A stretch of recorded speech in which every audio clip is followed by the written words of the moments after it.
Се е подготвено да заживее трансплантацијата на органи. Пари се обезбедени, стручните тимови се подготвени. Според здравствени власти се е во рацете на новинарите.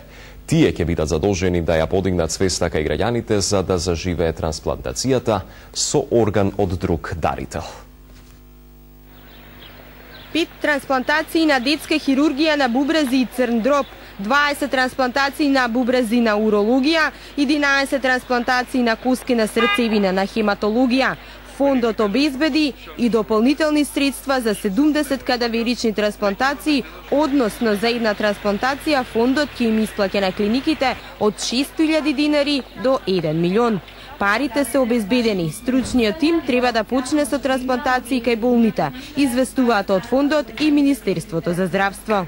Подзаконските акти 13 денеска ги дебатиравме. Тоа ќе бидат уредби кои што треба да ги донесе владата на Република Македонија. Тие се подготвени, меѓутоа ние сакаме да добиеме широка дискусија во стручната јавност за да не се случи да нешто пропуштиме што е битно.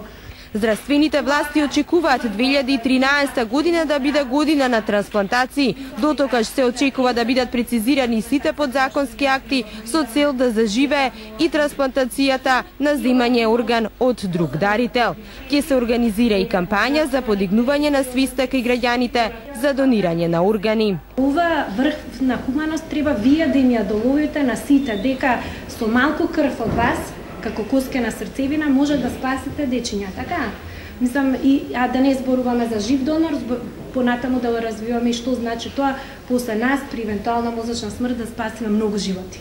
Тоа е нешто што е во ваши раце. Поддршката од новинарите за трансплантацијата на органи е веќе докажана, но менталитетот на граѓаните ќе биде присуден да се прифати решението донаторот да има дадено писмена согласност кај матичниот лекар за донирање органи во текот на својот живот.